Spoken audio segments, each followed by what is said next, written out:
We're now joined by number 11 ranked UFC lightweight Edson Barboza. Hi, Edson. How are you?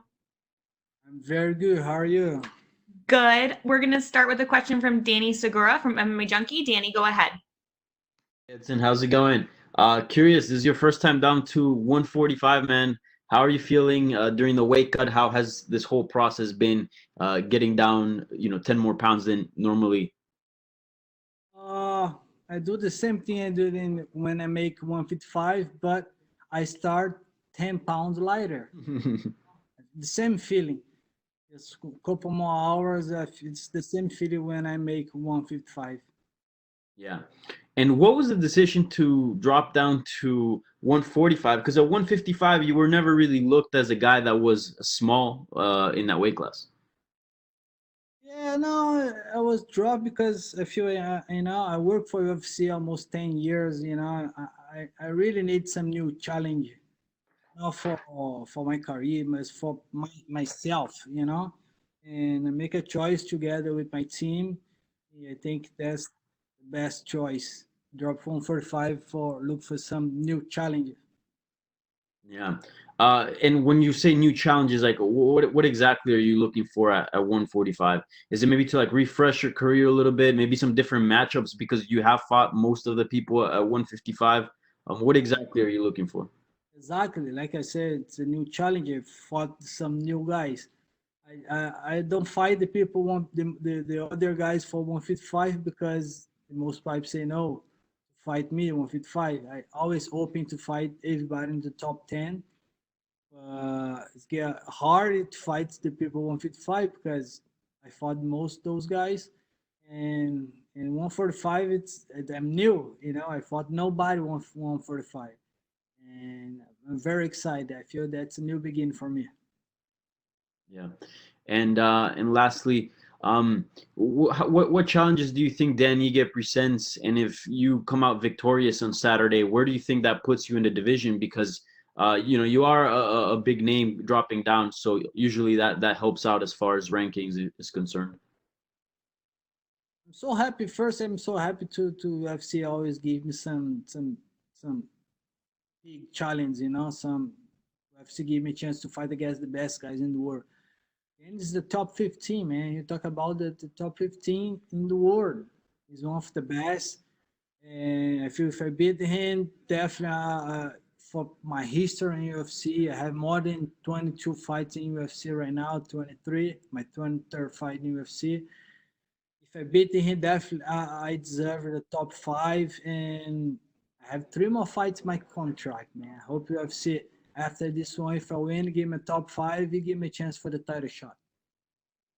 Thank you, Edson. Good luck. Thank you. All right, next we'll go to Damon Martin with MMA Fighting. Damon, go ahead. Taking the time, obviously this move down to featherweight, surprised a lot of us just because you've always been such a good lightweight and never seemed like you were giving up that much size. Would you say it's permanent, or is it still an experiment, just seeing how it goes, this Saturday?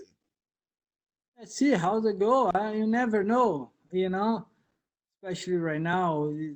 But my goal right now is stay 145. But I'm a fighter, man. I'm hoping to fight 155. Depends if somebody give me some big names. The people. There's not much guys I fought in 155. Give me one of those guys. Why not? I'm a fighter, man. I don't care. Or maybe go to 170. I don't care, man. Whatever UFC give me, I'm ready. And Edson, back in requesting your release from the UFC, and then right after that, we heard about a rumor of the Josh Emmett fight. I know that never ended up coming together. Now you got Dan Ige. What is your relationship with the UFC right now? I think the relationship is good because UFC give me a fight.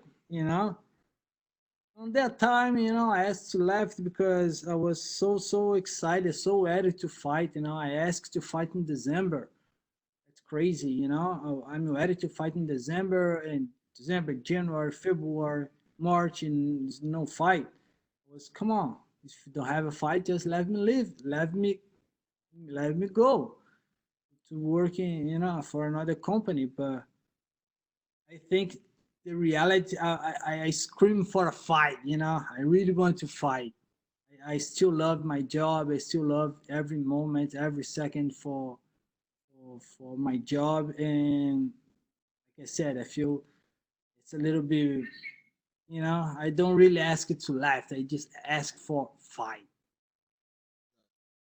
And obviously, Dan Ige is a great challenge. We've seen what he's done lately on his win streak. But when you look at the featherweight division as a whole, do you see a lot of intriguing?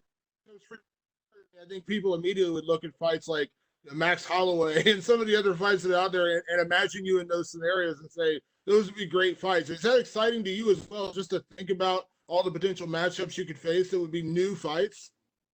Yes, of course, man. You say a couple names, like I imagine it. Me against Holloway, me against, Zumbi Korea Zumbi, me against, I don't know, all the top 5 guys. Imagine it. It's going to be a great fight, great war.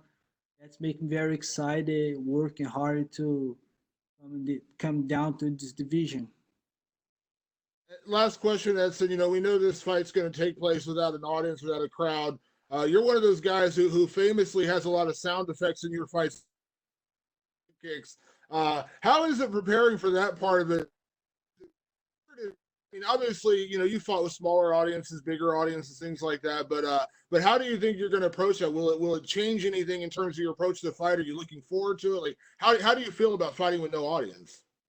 Yeah, it's gonna be different, but I work a lot. I feel like in my training, I train like that with not much people around, and it's gonna be different definitely because I love, I really love the people outside because, like you said, every time I throw something, like a crazy noise, everybody outside, whoa, oh, it's making me, more motivated to keep you hurt the guy. It's gonna be different, but I think, but at the same time, you go in the cage, it's just me, my opponents, and the referee is not changing. It's gonna be the same. Thanks, Edson. Thank you. Next, we'll go to James Lynch with the score. James, go ahead. You talked about the cut to 45. Did you do a test cut before? Like, did you try and already make the weight already just to see if you could actually make it? No, not really. But UFC give me a long time to train very light. Like I said, I just, I was, like I said, when I dropped from 55, if I had cut 10 pounds to 145, just stay 10 pounds lighter. And I feel the same thing. Weight's going down and feel great. I really feel great. Was there any difference in the camp, whether it was diet or maybe running a little bit more? How have you, shed those extra 10 pounds, or how are you going to do that? No, I it's my fight. My real fight to keep my weight high. I'm a healthy guy, man. I never did diet in my life because I eat clean my whole life. And you guys never see me off shape. Never, my whole life. I was a professional, man. I do everything right all the time. It's so easy for me, drop for 145 because, like I said, I do everything right. Who did you get to work with for this camp? Because we know a lot of the training camps, it's with smaller groups now. So who are some of your training partners? Yeah, I train in American Top Team. You have 1,000 options in American Top Team.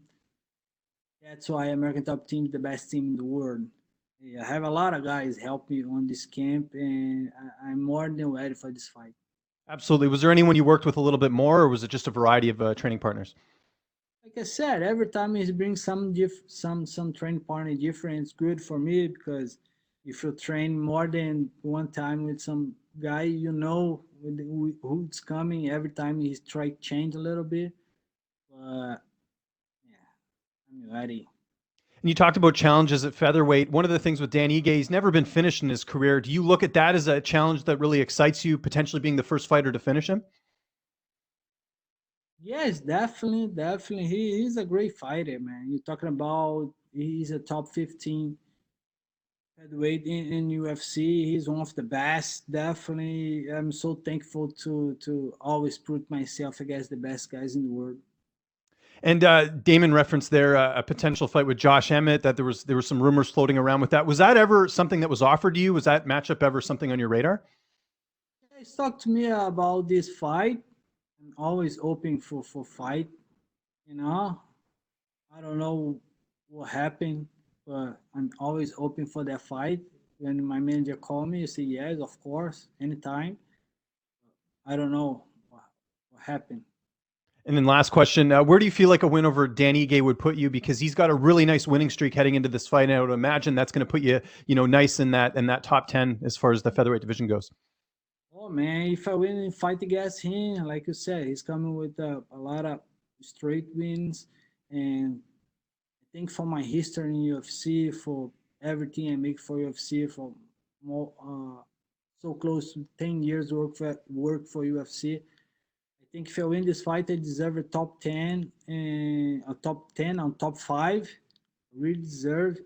And the title shot. My dream is still the same, be a UFC champ. Appreciate the time, Edson. Thank you. Next, we'll go to Alistair Bishop with MMA Republic. Alistair, go ahead. Thank you. Edson, how are you, sir, firstly? Very good. How are you, sir? Fantastic. Sending lots of regards from South Africa. Edson, just a technical look at a guy like Dan Ige, who's got quite a healthy relationship with someone like Khabib Nurmagomedov. Do you expect him to try and implement a wrestling heavy strategy and really work a bit of pressure towards you? I really don't care. I really don't worry about that. Just worry about what I'm gonna do. I really don't care. I know if I go there, I give my best. I want to win this fight, and I really don't worry about him. And are you confident that you will still carry an immense amount of power down to featherweight, even with a slightly bigger cut? I know you said you're very comfortable with the cut at the moment, but how do you feel about the power going down another weight class? Yeah, I really feel the same. It's funny because when I start training, I was scared to lose a little bit my strength, lose a little bit my speed. But it's the opposite. I feel my strength still the same, and my speed, I get faster. Because of course, I'm lighter, and it's gonna be a surprise. I feel great. I'm in the training. I'm more than ready for this one. And has there been any, or let's say, what has been the most difficult part about this training camp? Obviously, with the situation going on, what has been the most difficult part for you? For me, it's not really difficult because, like I said, the American top team is the best team in the world. Do everything right in South Florida to make us train, I don't stop training 1 second on this pandemic. The world get crazy about the coronavirus, but the American top team, the people still working hard like always. And like I said, it's normal camp, just one more camp. This is the different because you have succumbed 3 weeks ago, You don't give him much time, like 100% and focus in camp. But like I said, I always ready to go. And last question, Edson, if you could have a dream featherweight matchup in your home of Brazil, who would that be? Anybody in the top 5. Anybody. Fantastic. Thank you, sir. Thank you.